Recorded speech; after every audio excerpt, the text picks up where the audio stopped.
Hello, everyone. Welcome back to the askmarlon LinkedIn and live show that we on all the channels. So we've been a little while that been offline for a couple of weeks, I guess.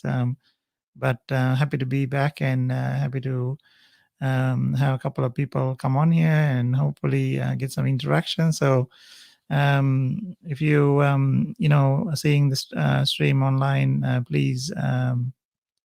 Say hello from wherever you are.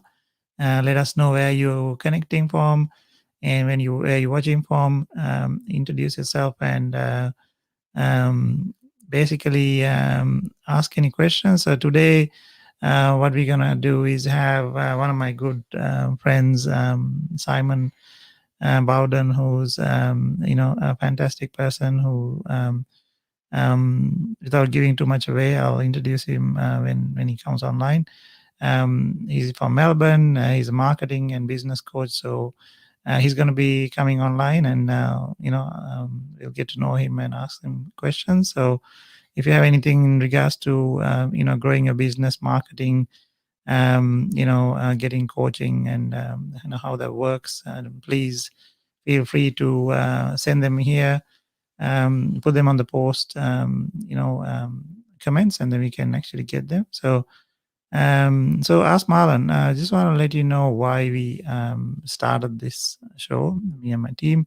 So mainly it was to actually really give information, knowledge, and the wisdom that we have acquired from various things that we're doing in the business and in myself. So some of the questions and topics that we cover here is the leadership and the culture.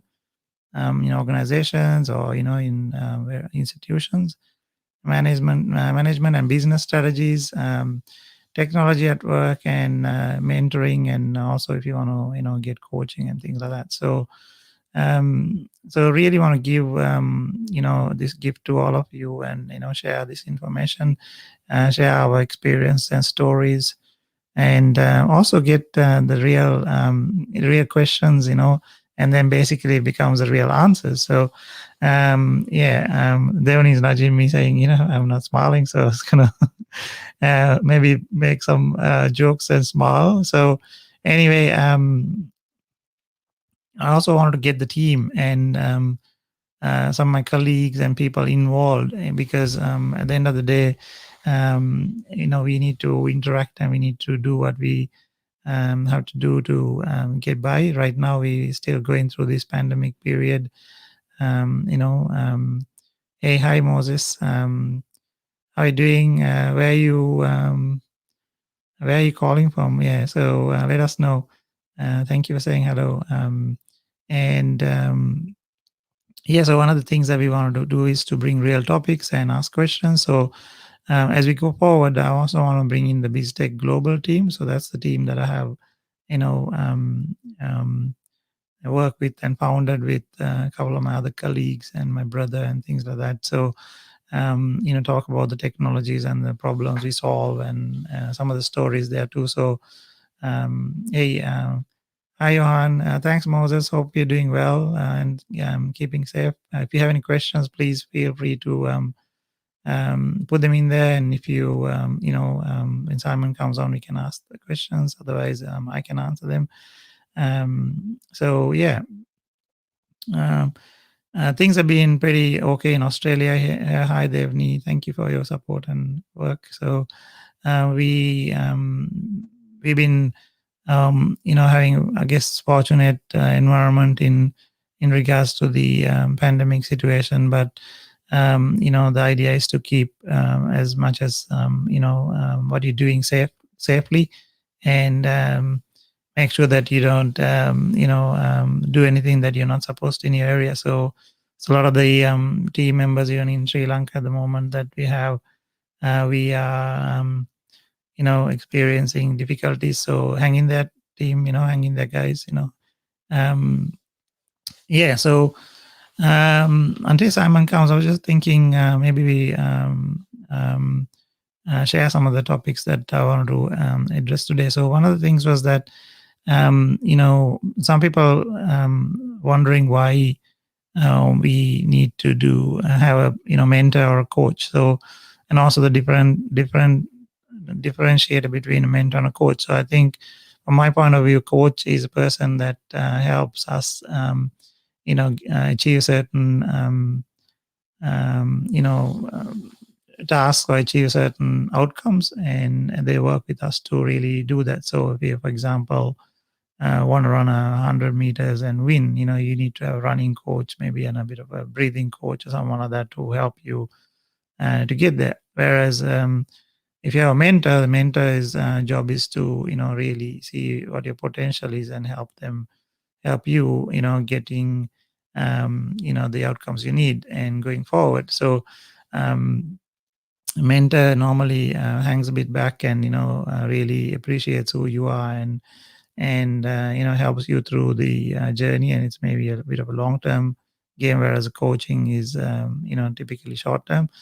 And so I'll share a bit of a story about, how, and how we also achieved some of the success stories in the previous company that I, created and went forward. So, we're a couple of years into it. I didn't have any mentors, and we didn't really understand the potential until we get a couple of them, in industry experts, and then it helped us out in, achieving the results that we wanted to. And since then, I've always had a mentor to, and always bounce things off them, and definitely, recommend that. So, without wasting much time, you can see my friend Simon Bowden has popped up in the stream. So I'll get Dee to bring him online, and we say hello, and then have a chit chat. So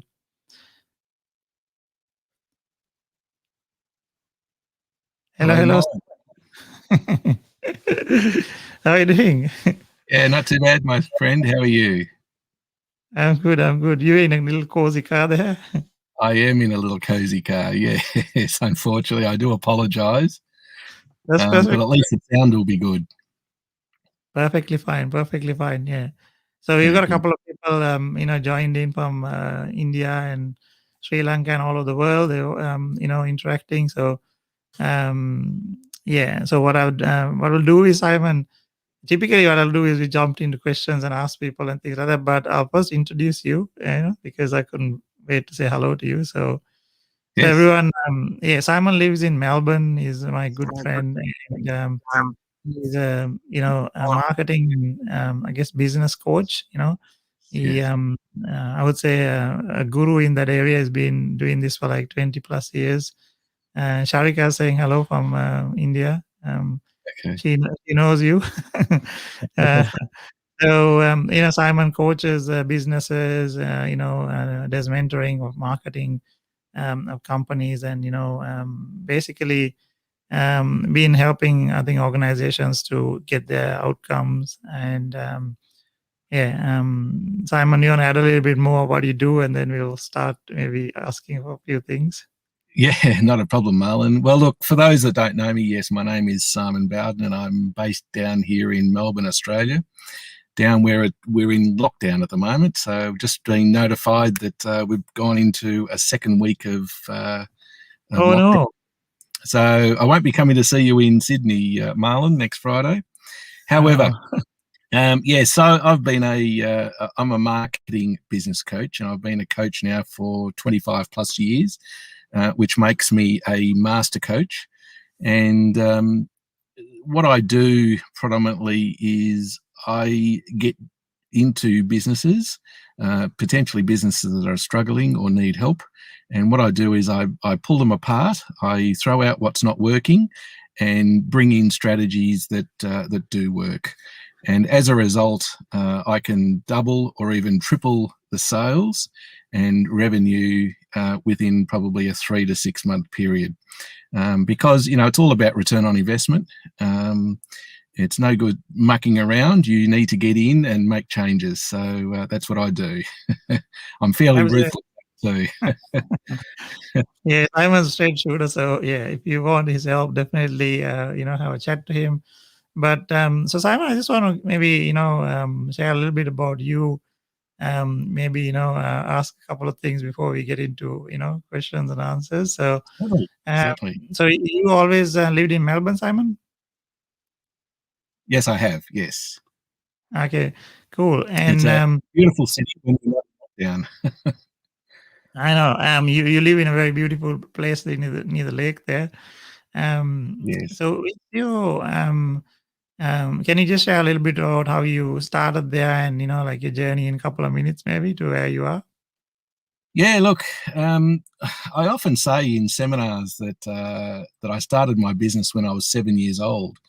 I would, like any young boy, I came from a divorced family, and and I was with my mother and two other siblings. And like any young boy, I wanted a bike, and of course, my mother couldn't afford it, so I had to devise a way of being able to save some money to buy myself a bike. And so what I did is I went around and produced some little flyers and put them into letterboxes around the area. And before long, I had a fairly substantial business mowing lawns. So I had about 25 clients, or probably a touch more than that.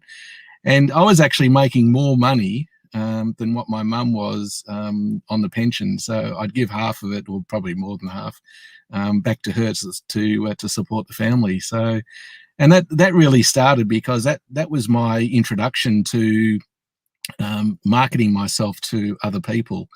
I would get dressed up and present myself at the front door of people, and I knew that if the female of the household answered the door, it was an easy sell, because I just say to her something along the lines of, you shouldn't be getting your husband to do the lawns. Get your husband to take you out for the weekend and take you to have coffee, or spend the day with him. Let me do the lawns. And of course, the result was, the lady of the house couldn't resist and said, "My God, this is fantastic. We need this guy."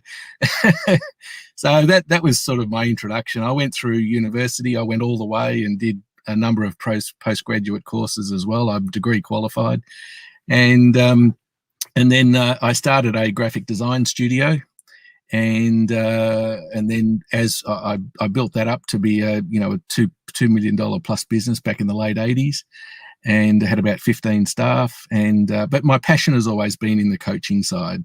So I went through a divorce, and then continued on the coaching side, and have been for literally the last 25 years. So I love it. I love every. There's no two clients the same, Yeah. and I love being able to. There's not been a business yet, and I say that with true honesty, that I haven't been able to improve. So that's my claim to fame, let's say, Marlon. Yeah, that's fantastic, and absolutely, I think a lot of people jumping online and saying hello. So to Yes. us, so and Nikki saying yeah. So some of the people we know, some of them we maybe will Yeah. Yeah. No, it's send. great to see. Yeah. So Simon, thank you so much, and I think you definitely I would say that the helping clients in any way possible to um, improve their businesses and whatever their services they're offering is not an easy task. So No. that has to have a lot of experience and knowledge and tenacity, and I think creativity to actually be able to do that. So I think I think we connected that on all levels on that one, especially so Yes. um, Yeah. yeah. So thanks for sharing that. And I just want to ask you a couple of random things. So Simon, do you have a favorite book? Yeah, I do actually, and that would be Simon Sinek's Why. Okay. I've read that a number of times, and I think it's an excellent book for anyone in business. Yeah, I think I've read it somewhere. I thoroughly recommend that, and Yeah. Okay. grab that book, because by all means, it's a very, very good book. Definitely. Yeah. That's one of my favorite ones too. So yeah, Simon Sinek's Yeah, one of the ones that we watch all yeah, the videos and stuff. So yeah. yeah, I think there was a couple of questions coming through, and so what I'll do is get Dee to maybe put them on the screen. My little buddy who's operating the the back end here. So do you want to shoot some questions? Yeah. So Moses has got one there. Can you see that, or do you want me to read it? Yes, no, I can. So this pandemic, yeah, let me just have a quick read.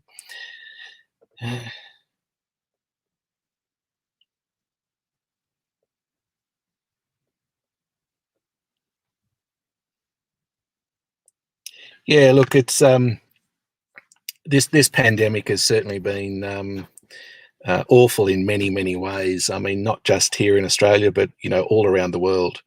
And I think there's I've been inundated with a number of people almost on a daily basis of what can we do, how can we turn our business around, how can we not lose money, how can we diversify into other areas, all of that type of thing. And I think the I suppose the key is I've been able to help a number of businesses look at different ways of doing things. So, they've been able to diversify into other products or other services. I would suggest for everyone to really sit down and have a brainstorm, and you never know what will come of that, because the thing is, it's easy to say, look, there's no future for us, there's no help for us. But look, the thing is, there is help. You've only got to reach out, and there's many business coaches around like myself, and we're all trained. We've got years and years of experience of being able to help these people and suggest different ways of doing things. There's the online platform, for argument's sake. So you might have products that you sell in a shop that you can straight away turn around and sell through an online platform. And there's been some great success stories in regards to that as well. So all I would suggest is just reach out for help, and there's plenty of people out there willing to help as well. Absolutely. And I think just to add to that, I think Moses, so that's a really great question. And what I was gonna was thinking of is that we use this word pivot, and like the very high level words that some people get annoyed about, but definitely thinking different. And I mean, Simon, in our little forum that we hang about and networking has so many success stories that we've seen, right? So fitness coaches who've gone online and smashing their business better than when they had access to the people. The Exactly. limitation somewhat has been removed. So I think the idea there is to, as you said, to talk to a couple of good people and really change your thinking, somehow. And it is not easy, definitely. Otherwise, it'd be not a problem. And have balance. So for example, you have to keep healthy. You have to keep your mind healthy, and do whatever you need to do, and Exactly.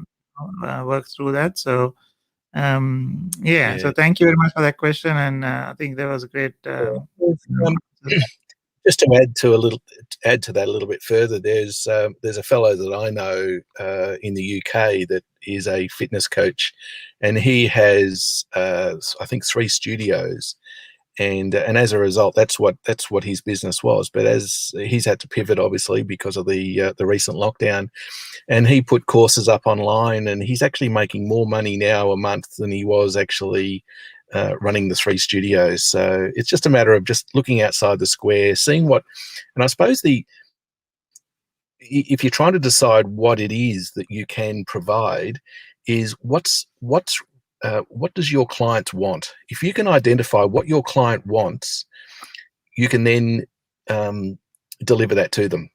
It's no good producing something that you can't sell and the client doesn't want. You need to have a want to be able to do something.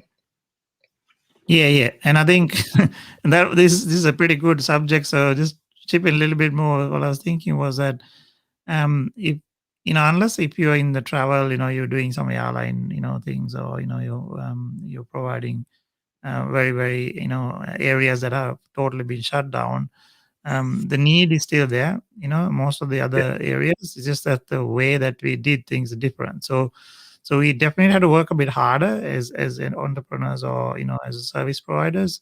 You cannot be lazy and sit on a bum and do what we did before. I'm not saying we did that, but it was easier, and it's a little bit harder. But it's a bit harder because our mind thinks it's harder. I don't think it's literally harder. So anyway, that's we're gonna go to another question. Maybe I'll say, Dee, you wanna put the next one up?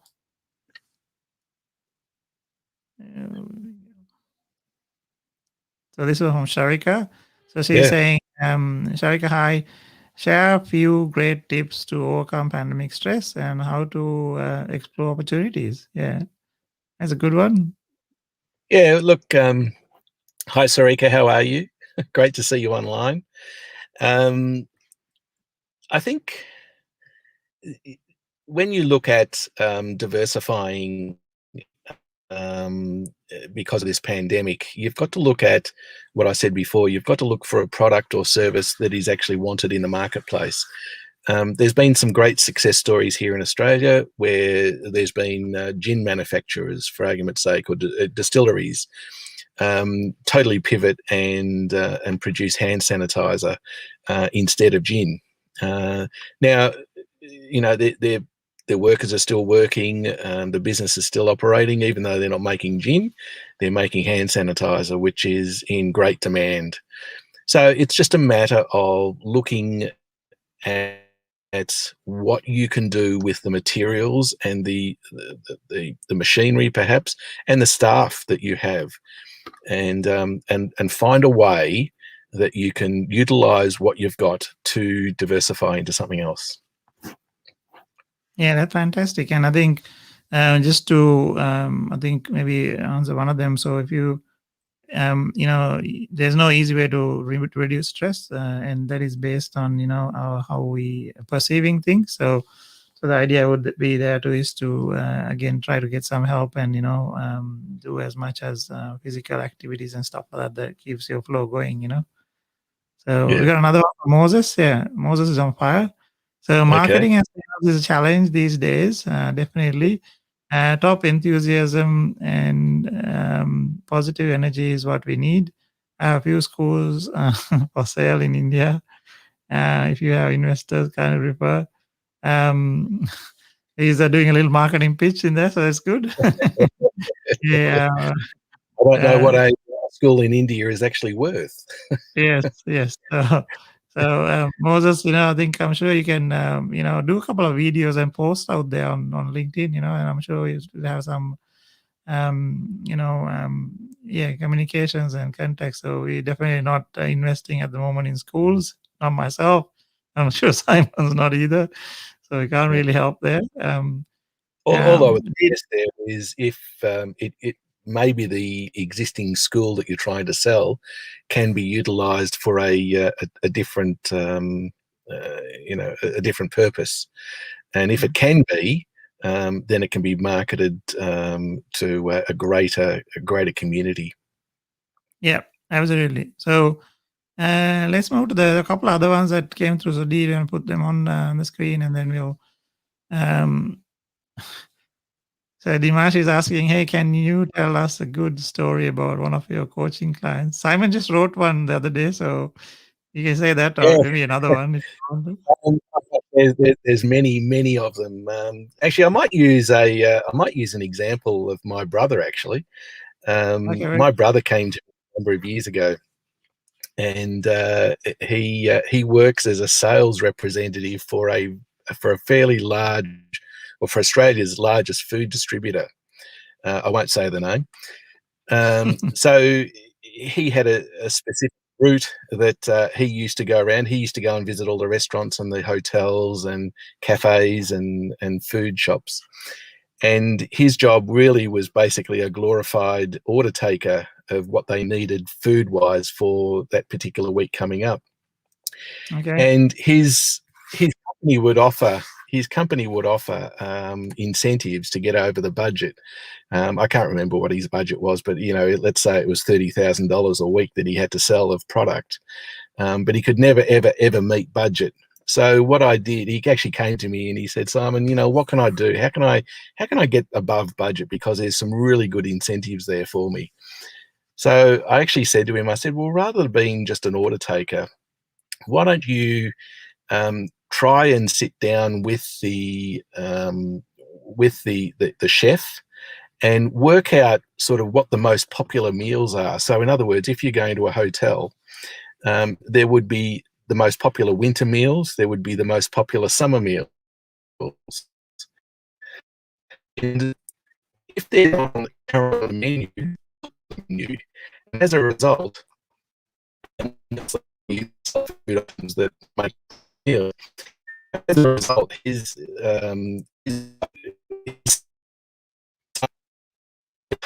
made an appointment with all the chefs, and he went around and he actually spoke to them about the most popular meals. So it was actually helping the chefs, the businesses, and himself as a result. So if the budget was $30,000 a month, he was making $50,000 or $60,000 a month, and to the point where his bosses actually then turned around and rang him and said, what are you doing? You are killing it out there, and no one else is doing it. You're doing something.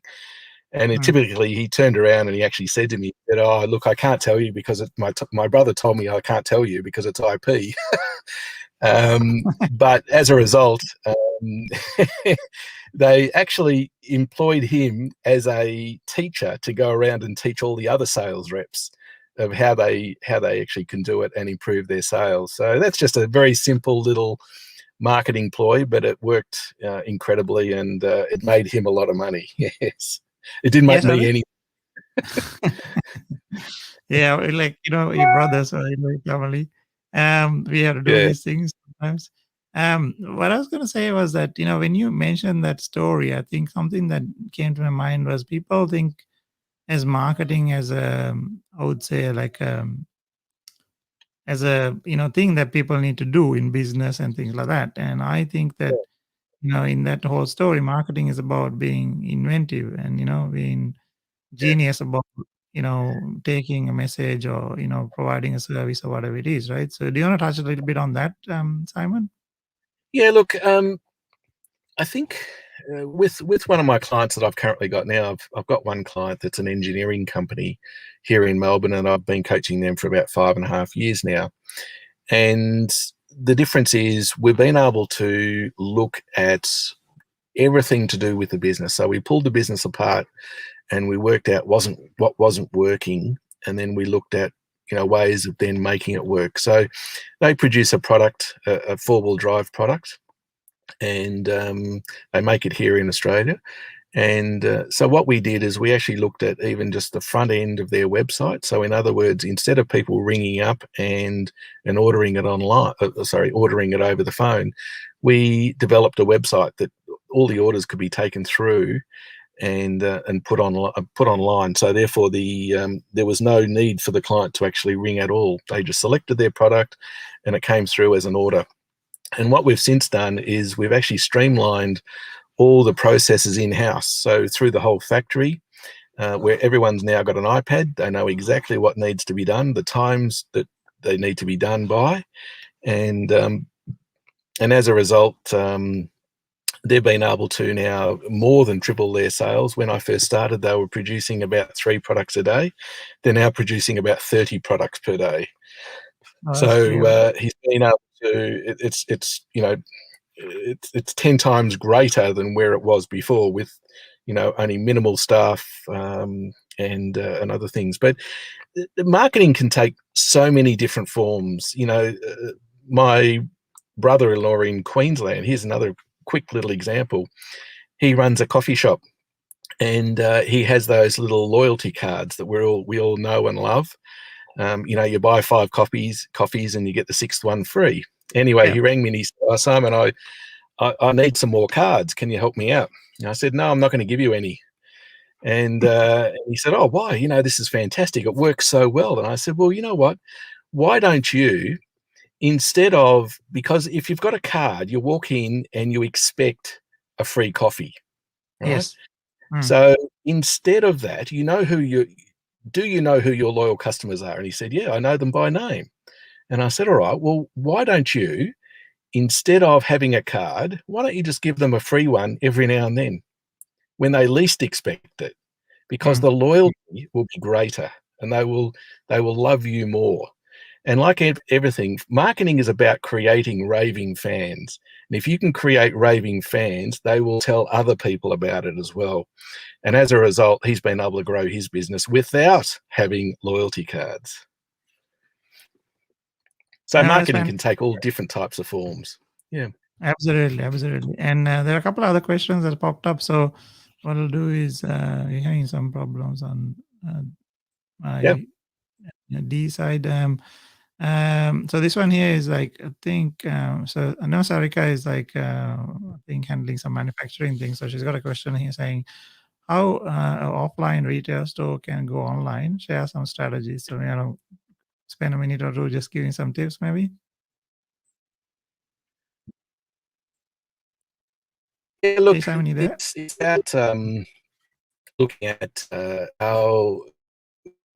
Yeah, have you got me? Yeah, you're back. Hello.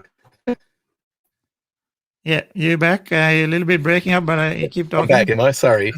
Yeah. Yeah. Okay. Sorry about that. It's about looking at the business and what type of products that can be online. It's easy to get a website developed, but it's about how to market those products as well. Don't just think for 1 minute that you're going to put products online and all of a sudden they're all going to sell. That's not the case. I often say to my clients that, you don't want to be the best kept secret. It's about being able to promote those products. So if you've got an online store, don't be afraid to push the marketing out to your customers. And the thing is too, don't just mass market to everybody, because the thing is, you're wasting your time, you're wasting your money, and you're wasting your effort. Market it to people that are actually going to buy your product, and you will notice an amazing difference. Okay. Absolutely. And I think, it is not easy to, these strategies take a lot of thinking and, assimilation of data, so Sarika, if you really have a thing, you should reach out to Simon, maybe, and he can give you some tips. And if you're a business, then he can be your coach. Yeah, reach out. I talk to Sarika every week, so happy to help. Yes, very good. And so I've got, I think Moses is saying thank you very much. A couple of comments come through. I'm just trying to see one more here. So yeah, okay, this one's a good one. Simon, hi, can you explain what you do as a marketing mentor? So I think,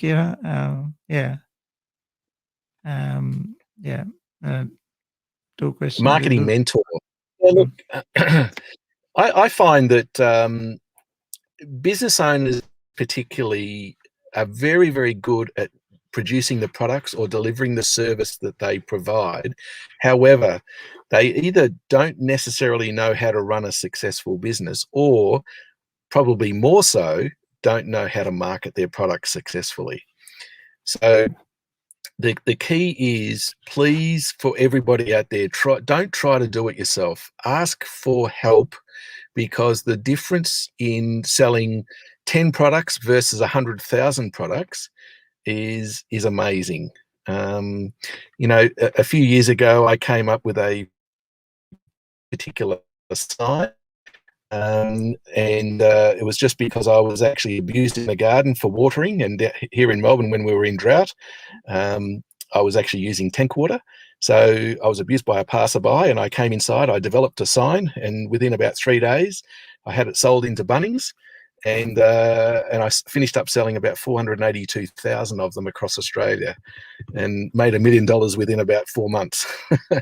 So it's just a matter of looking outside the square and trying to develop something that people want, and if you can do that and do it successfully, you will make a lot of money. So the key is, please don't be the best kept secret. You won't sell anything. Absolutely. I mean, there's some of them saying that we're having some technical issues on LinkedIn. So I don't know. For me, it's working. So we keep going. Yeah. Yeah. So I think there are a couple other ones. We have Johan's asking a question, saying any examples in the service business, Simon. So most probably about, I think this is about the offline, online thing I think we talked about. So yeah. It's, look, is Johan asking prior to COVID or during COVID? Because I've probably got I think it's examples of during both. COVID, right? Yeah. During COVID, yeah. Well, look, it's difficult for some service type businesses. If you are a hairdresser, there's not really a lot that you can do. If you're in the travel industry, again, there's probably not a lot that you can do. But there is some other service industries. Naomi's cousin owns a restaurant. Now the restaurant is actually shut down. However, they're still allowed to produce food. And what they did is they actually went out and bought themselves a funky little Italian libretta, which is a little motorbike, and they're doing food deliveries.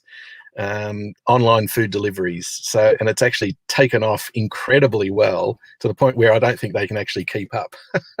So if you've got a favorite restaurant out there, just see what they're doing, because having an online platform again enables them to be able to sell their products. So, and what they've also done is they've opened their door not to the trade, but they've opened it as a shop that you can actually come in and purchase some of the products that they do serve, not to eat in, but to be able to take home and to produce yourself. So again, it's about looking outside the square and seeing what other opportunities are available to you. Absolutely. And I think, with services, I think it's about going to the customer, reaching out and doing more, right? So I think a great example is when Edward Zia and myself, when we connected, I think just when the pandemic's happening, we said we need to go triple down the thing. And I think, he's been doubling the business every couple of months, right? So he's gone, ballistic, he's traveling. And I think the reason, I was just going to Right. say, the reason why he's doubling his business is because he's offering a service that people want.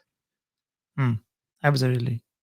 Yeah. And that's complementing the need that's currently through the pandemic. So ingeniously, his solution is piggybacking the need or the additional need. So I think you mentioned the one with hand sanitizer, masks, things like that was there was no need before, and it became massive. So if you had a manufacturing plant and including oxygen machines and any what do you call anything that you could make the electronics for the ventilators and things like that, definitely took off, right? So absolutely, you need to be smart about that, and that's what someone like Simon will do: is sit down and analyze. I've heard some. I've heard some overseas companies that are actually making car parts have actually been making ventilator parts and supplying the manufacturers of the ventilators with more parts. So which is great. It's great to see. And it's great to see the inventive people doing these types of things too. So it's inspiring for all of us. Absolutely. So I don't know some of the I don't know, a couple of mystics that I follow. They call the humans the greatest gadget that's in this universe. So if we can't think about how to go about do something, then definitely definitely need to go and do something else. So I got a question there. Devin is asking, how has marketing been affected during the pandemic? So you definitely, Oh, look, marketing hasn't marketing hasn't been affected at all. If anything, it's just a matter of looking at other avenues. And of course, traditional marketing with perhaps print has been replaced by online marketing. So that's probably the only thing. But again, just being different in the marketplace, making sure that your business has a point of difference or a unique selling point of difference, and being able to market that online so you look different in front of your competitors, because that's the reason why your customers are going to buy from you and not your competitors. Yes, I think I've got another question. I'm going to bring up that one. Hold on. I thought this one was very interesting from Janali. So it was, let me see, where is that? So yeah, this one here. So Janali is asking, as an individual, should I start marketing even if I don't have a business or currently? Yeah, absolutely. I would always suggest that even if you're 12 months away from starting your business, I would start marketing. I would start looking at, working out who your suppliers are going to be, if you need them, working out what your market is going to be, seeing what your competitors, start studying what your competitors are doing. And it's not to copy what your competitors are doing, it's to come up with a strategy that's going to actually beat your competitors. So yeah, absolutely. Really look at the marketing side of potentially what your business is going to do. I'd love to know what type of business Janali is going to start, if she could share that with us.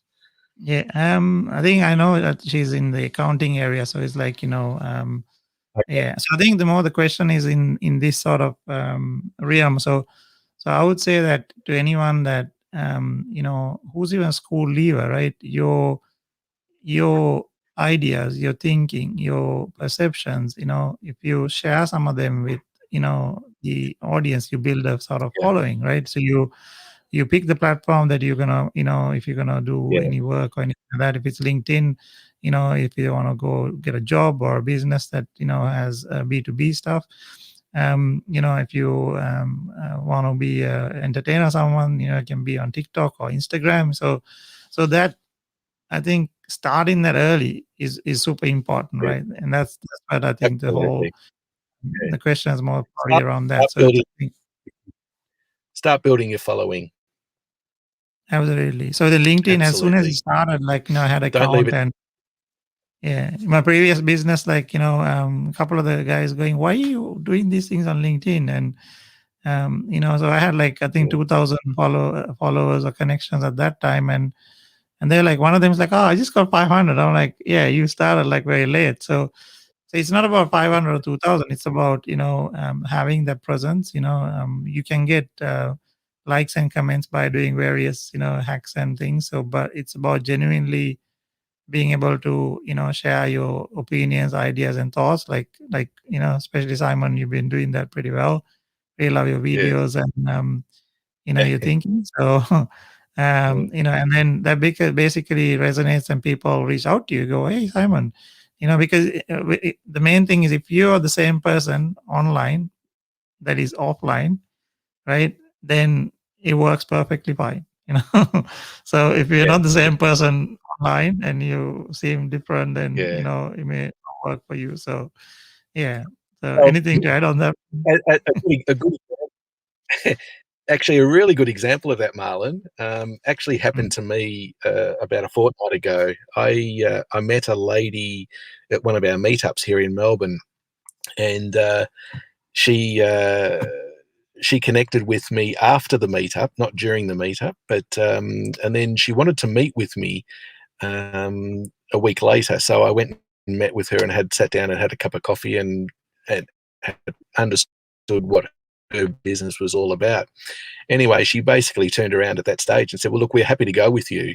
And I said, "But you don't even know me." And she said, "No, we know you. We've been following you on LinkedIn. We like what you've been we've been watching all your videos. We've been seeing what you do.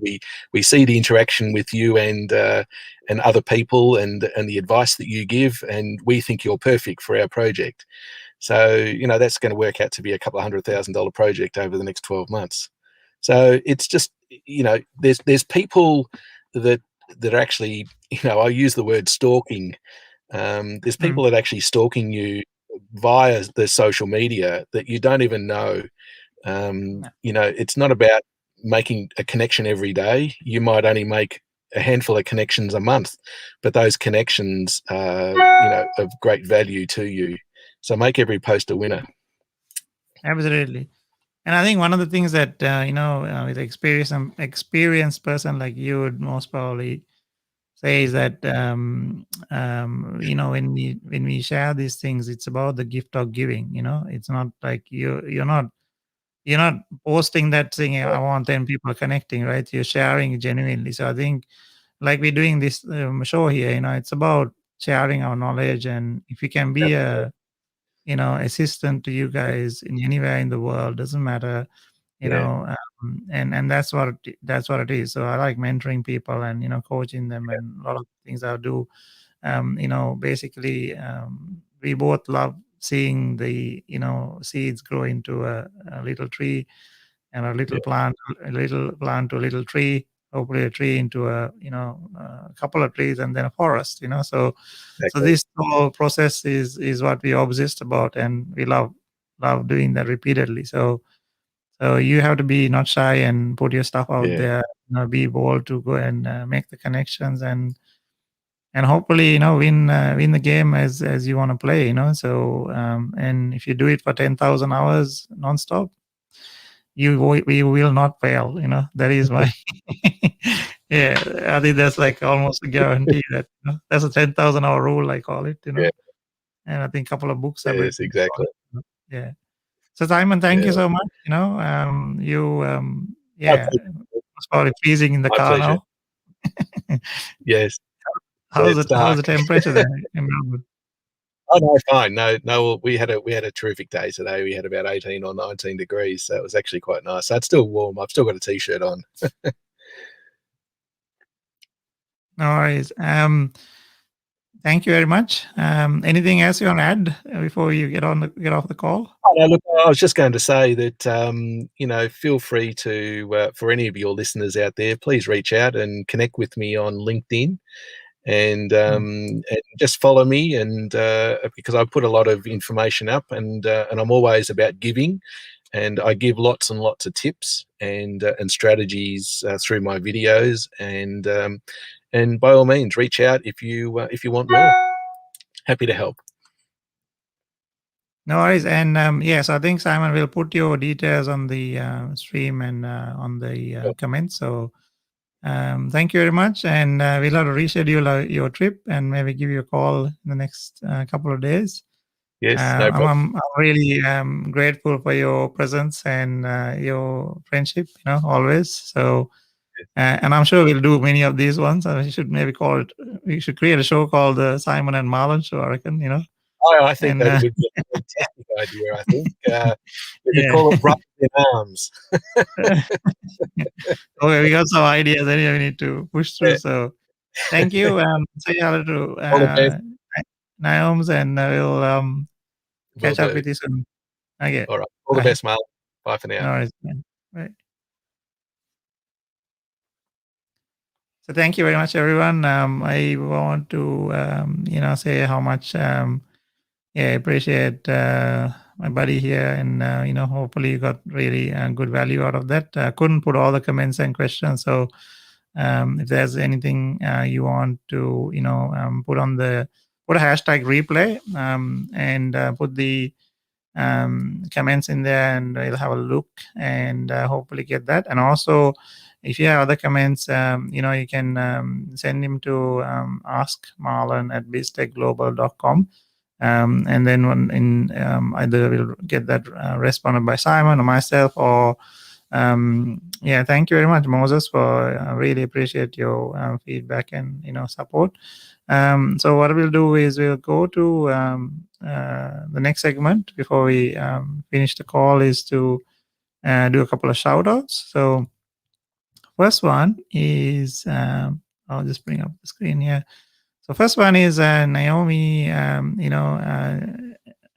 I keep mispronouncing her name. So it's Naomi Jamasak. Yeah.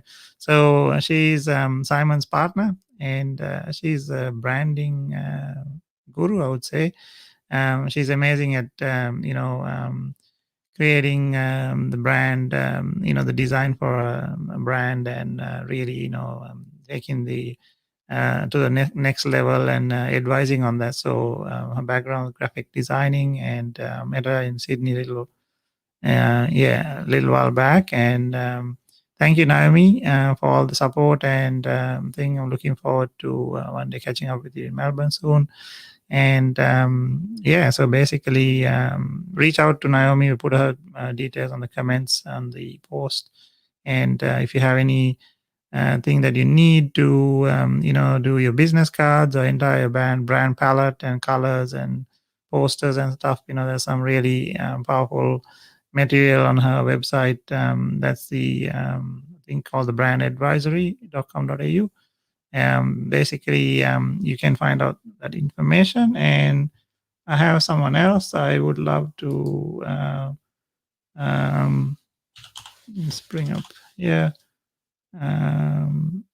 Mr. Frank Choi. Not spoken to him for a little while. So I thought I'll give him a shout out. Frank, hello. Hope you're doing well. And I think it's time to catch up and have coffee. So Frank's a virtual CFO. And he does a similar thing what Simon does, but more in the business advisor to and growth strategies that he works on. So Frank's a fantastic human being again, and does some really cool stuff, and very, very funny and hilarious. So definitely get in touch with him, say hello in LinkedIn, and basically,